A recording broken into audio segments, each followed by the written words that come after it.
गांव और शहर की बेटी का माँ के लिए प्यार।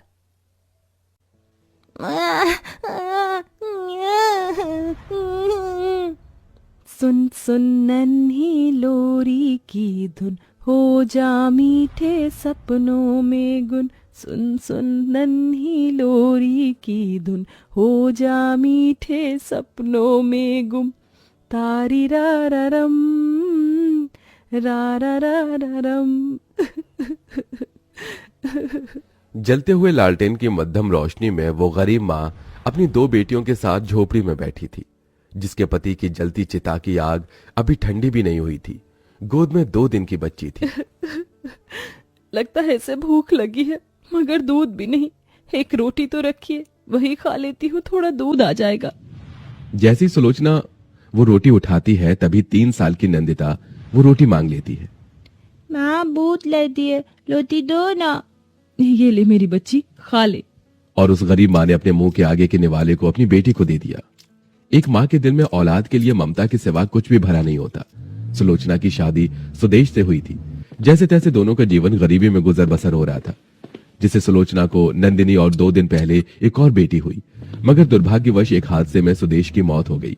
उसने उस परिवार को तिनके की तरह बिखेर दिया।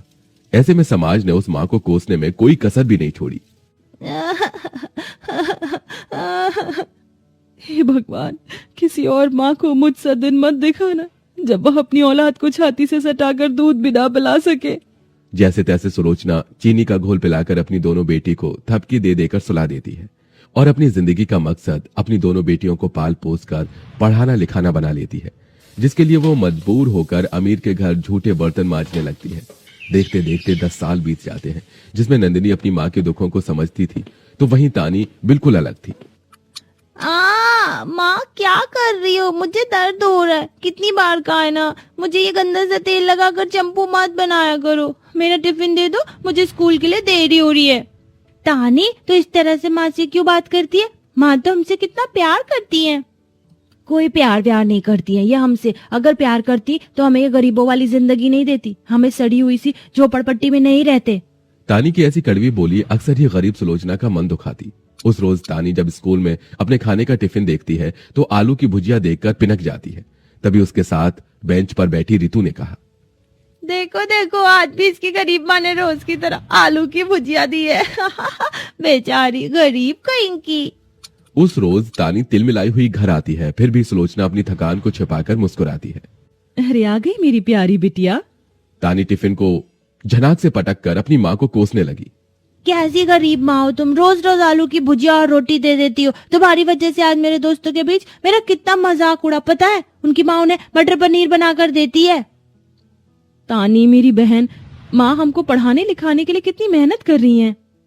तो कौन सा उपकार कर रही है? महलों सी जिंदगी थोड़ी दे रही है इस झोपड़ी में। सर्दी में ठिठुरते रहो और गर्मी में सड़ते रहो। जब गरीबी ही देनी थी तो पैदा क्यों किया? तानी के उस सवाल ने उस गरीब माँ के मन को छलनी छलनी कर दिया। मैं एक अच्छी माँ नहीं बन पाई। तभी डबडबाई आंखों से नंदिनी ने सुलोचना को देखते हुए कहा, माँ मुझे नहीं पढ़ना, मैं भी आपके साथ काम करूंगी। दिन गुजरता गया। नंदिनी ने पूरे घर की जिम्मेदारी संभाल ली और सुलोचना अब बर्तन मांजने के साथ कोठी में रोटी बनाने का काम भी करने लगती है, ताकि वो अपनी दोनों बेटी को हर खुशी दे सके। हालांकि तानी को कपड़े लत्ते से लेकर हर चीज मांगते ही मिल जाती, पर नंदिनी कुछ भी नहीं मांगती। मगर कहते हैं ना, दुखों में पली औलाद बड़ी दिमागदार होती है। कुछ दिनों बाद गांव में सरकारी सिलाई सेंटर खुल गया। माँ, गांव में सरकारी सेंटर खुला है, वहाँ पर फ्री में सिलाई और मेहंदी सिखाया जा रहा है, मैं भी सीख लूं। तभी तानी ने इतराते हुए कहा, दीदी तुम यही गंवारों वाले काम सीख सकती हो, पढ़ाई तो तुमसे हो ही नहीं। हाँ। कुछ दिन बाद तानी ने 12वीं पास कर ली और कहा, माँ मैं आगे की पढ़ाई के लिए शहर जा रही हूँ। पर बेटी, मैं तेरे बिना कैसे रहूंगी? माँ, शहर में नौकरी लगते ही मैं आप दोनों को बुला लूंगी। मेरा भी मन नहीं है आपसे दूर जाने का, मगर जाना होगा। असल में तानी ने अपनी गरीब माँ के ममता भरे दिल से दाव खेला था, जिसमें सुलोचना ने कर्जा लेकर तानी को शहर भेज दिया, जहाँ तानी पूरी तरह शहर के रंग में रंग गई। वहीं दिन रात ठंड में सुलोचना दरवाजे पर बैठी रहती। डाक बाबू, शहर से मेरी बेटी की कोई चिट्ठी आई है क्या? नहीं चाची, कोई चिट्ठी नहीं आई।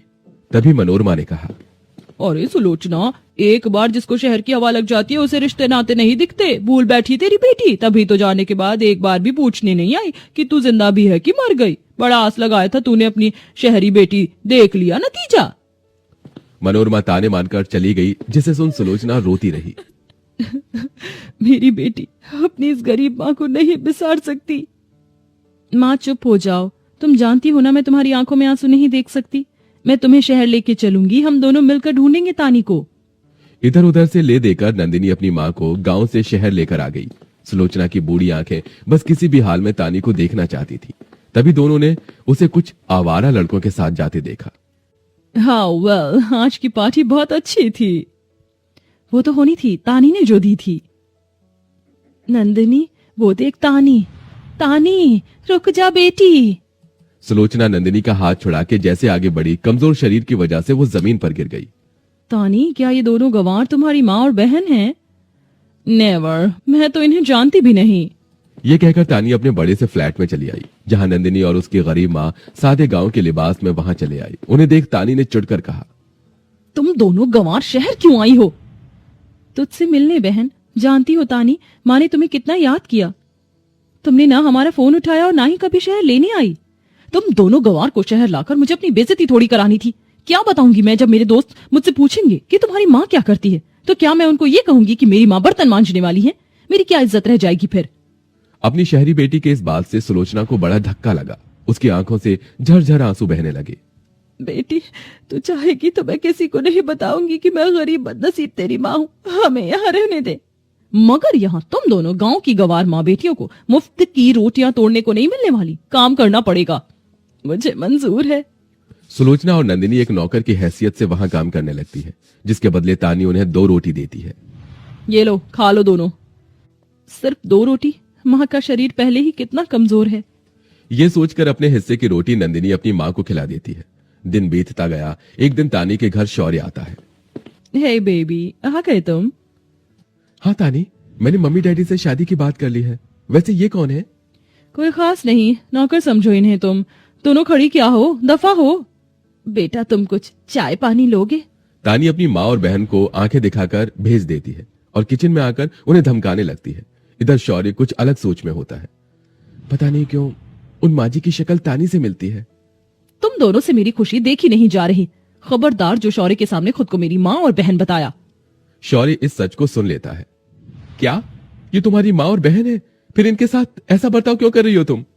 क्योंकि इन्हें कपड़े लत्ते पहनने का ढंग नहीं और ना ही बोल चाल का। ये कहीं से भी नहीं लगती मेरी माँ और बहन। तानी, मुझे नहीं पता था कि तुम्हारी सोच इतनी छोटी होगी। अरे, जिस माँ ने तुम्हें दूध पिलाया, पाला पोसा, तुम्हें आज इन्हें अपना कहते शर्म आ रही है? और अपनी जिस माँ और बहन को तुम गंवार कह रही हो ना, तुम्हें इस शहर में भेजने और अच्छी जिंदगी जीने के लिए ही वो आज इन हालातों में है। शौर्य की झड़प सुनकर तानी का घमंड मिट गया। दीदी, मुझे माफ कर दो, मैंने आपके साथ बहुत बुरा किया। आखिर में तानी ने अपनी माँ और बहन से माफी मांग ली और खुशी खुशी रहने लगी।